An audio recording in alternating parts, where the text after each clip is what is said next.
handbrakes in Aston Martins.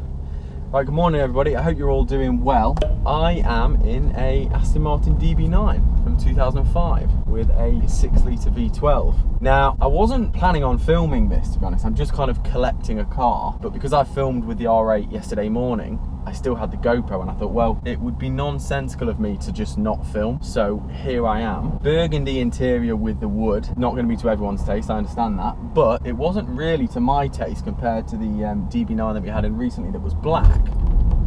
But now I'm in it, I honestly think it's beautiful. I'm not just saying that because I'm like, oh, I'm a salesman, so you should buy this. But obviously, it has a 6-litre V12 with a flappy paddle.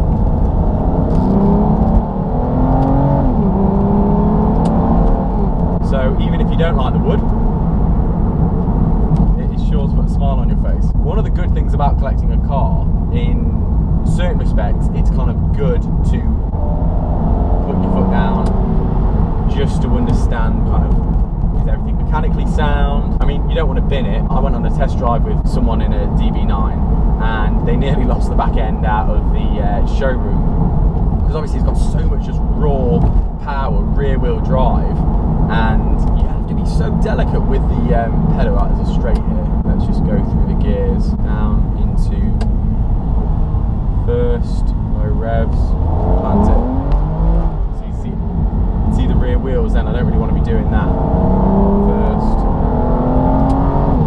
second, third, fourth. Off the gas now, but that's sixth. And then on the brakes and changing down again. So God, Aston's are special. They're so future-proof. You put one of these in the showroom with 2021 plate F-types, XKR, but that is 2014, but still, it's got 9-10 years on this, and this design just looks so stylish still. And there's not many cars that do that. You think, what still looks good from 2005? Your Paganis, I quite like Koenigsegg's, Porsches, Ferraris, they still look classy, but there's not too many cars that, and to be fair, in some respects, even the Ferraris, I think that kind of modern classic era for me is kind of 2000s up to 2010, and some of the Ferraris, because the new Ferraris are so groundbreaking with their design, with their styling, with the aero that goes over the car. The old one looks quite dated, but with Aston they've always been quite a classy brand. It's more about the style as opposed to the driving. Obviously they do some animals as well, but that's why I think the DB9s kind of hold their road presence a bit better than Ferraris at the time. So the guy who I've just bought it off, this is going to be an ode to more than anything else. This was under a cover, under a dust sheet. He had one of those engineer's toolboxes, and when you pulled out every drawer, it was like James May. Everything was.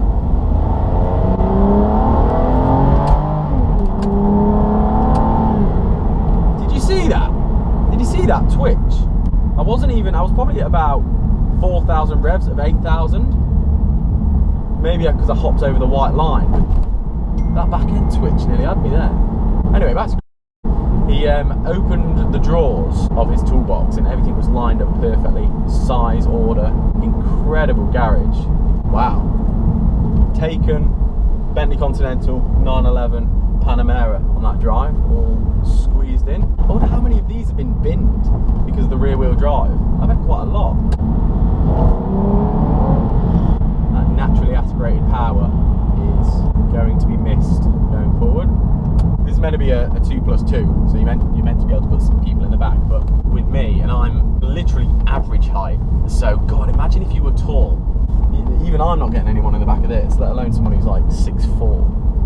I don't know if someone who's 6'4", this would actually work for them, because, I mean, okay, so that's literally as far back as it goes, and that's quite a nice driving position. I probably want to be a little bit further forward, but not by much, maybe an inch or so. That's probably a nice driving position. Arms nice and straight. Don't pull out, please. Thank you. We are opening out onto a little straight here, so to make this guy look like he's going backwards. That was fun. Oh, it's raining. That is a real shame. So when I spoke to him, he said it's not been wet in 3 years. He's had it 3 years. There's a funeral procession on my left. with 2 Rolls Royces at the front, one brand new Phantom and one Phantom type hearse Rolls Royce. I feel like if he's got Phantoms, he might well like the sound of a V12. Maybe that's a judgment call that I should not test out. Oh, that noise! Even if that's at 3,000 revs, that was. Anything over kind of 3.5, you start getting a really beautiful sound. It's a very tuneful sound. I've taught you through the revs, okay, so you've got some sort of idea, okay, so we'll go down to second, okay. 2,000, 3,000, 4,000, 5,000, around the 4,000 mark, it starts getting sweeter and sweeter. Just want to give you a little over the shoulder shot, so downhill as well, into first, here we go.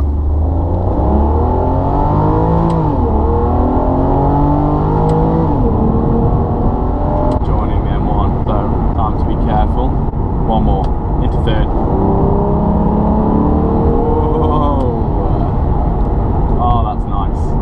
So I don't know if you can see what I'm doing down here, but I have a on-off button for the cruise, so when I press on, little cruise word pops up there, and then I can set it using this. So I find that when I'm driving cars like this, some sort of kind of audio feedback that you do is quite helpful, so almost as if you're on your test. So I'm moving lanes, I'm checking over my shoulder, I'm minding the super wide load, I'm seeing him coming in, I am indicating to get round him. This is a lovely place to cruise. If you want to drop 2 gears and let's have fun. But when you want to cruise, it turns back into its grand tourer self. I'll show you what it's like to cruise in a DB9 when it's raining on the motorway. Actually a really, really nice place to be. Okay, this isn't nice though. Oh, Chris, I'm sorry. This is a horrific amount of rain. Oh, no. Fucking hell. R is reverse. What a dickhead. What an idiot. Oh, there's sport mode. Okay. So, I've just put it into sport mode. I don't know what that means, but I know it doesn't mean traction control off, because traction control is a little button down there, so your sport button's there. So this is in sport mode. Open the taps up a little bit.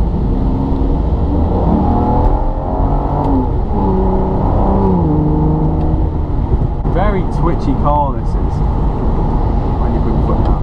In third, fourth.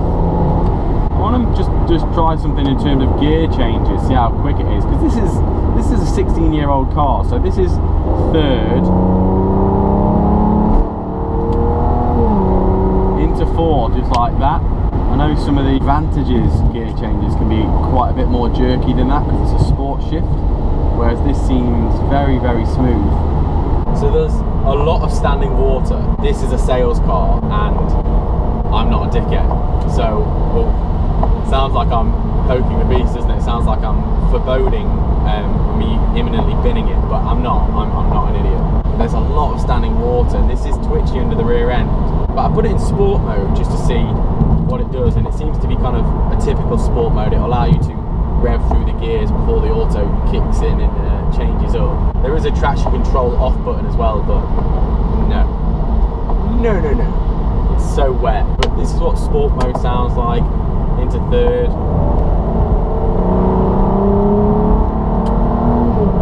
Into fourth. Yeah, when you hit 4,000 revs, that really is the sweet spot for noise. Mate, the road here is actually flooded. Like I'm literally driving through a puddle as we speak. Right, hello. Thought that might be quite a nice angle to see what it's like. It is a real shame that it's raining. Earlier, the guy I bought this off said it hadn't been rained on for 3 years. And you could tell he was attached to the car. We went out in it and he was like, yeah, sad day. And I completely understand. I think that's the difference between car people and non-car people. I heard Jeremy Clarkson write this, or he wrote this, and it was so perfectly summed up in it. Cars are more to car people than they are to people who aren't into cars. people who aren't into cars, it's a mode of transportation, A to B. For people who love cars, it's genuinely like a family member. It goes through so much with you.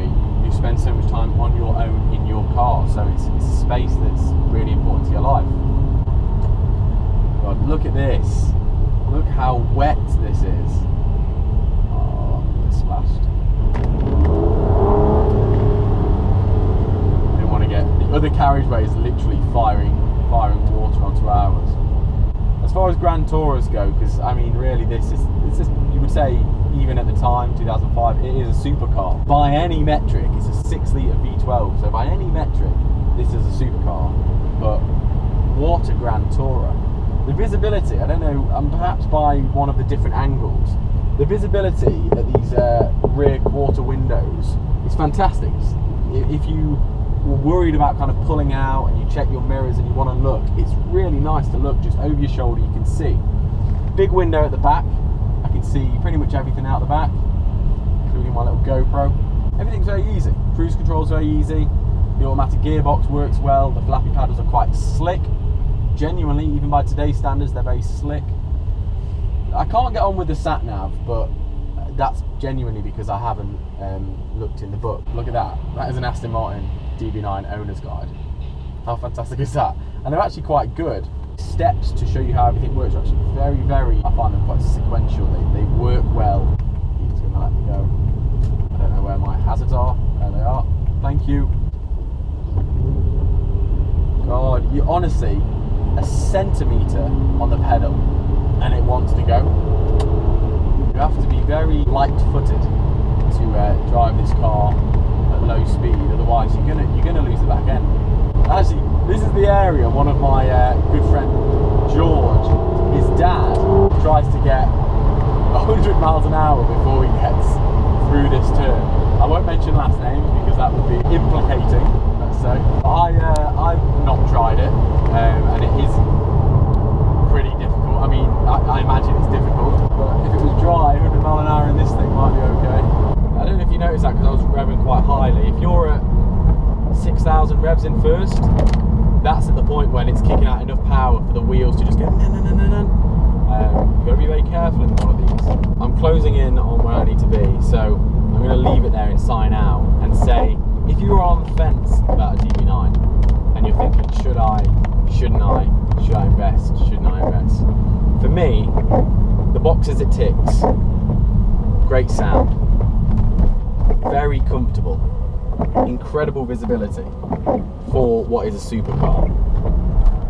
See, 1 centimetre on the acceleration on the pedal.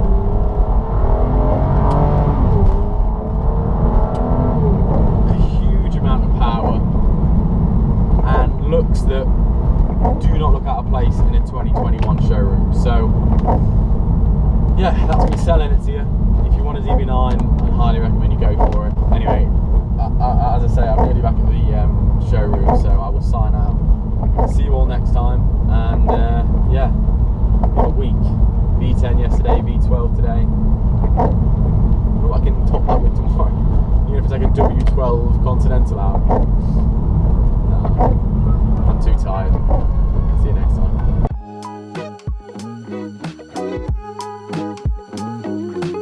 On that trip, we've averaged 14.4 miles per gallon. Oh, God, I'm tired. So I'm back again. This maybe could just be an outro. Well, I've noticed in the last DB9 we had, on the heated seats there was an option to have very hot and a little bit hot. And this one doesn't have it. I was thinking, that's weird. But I think it's just because maybe that was a newer model. This is 2005. And I've had this seat warmer on. And it's so hot now, I'm actually sweating. So perhaps some of the... Some of the original owners were like, wow, you can leave the seat on, it's really, really warm. So maybe put in a little bit hot setting. I don't know, that's a guess. Bye.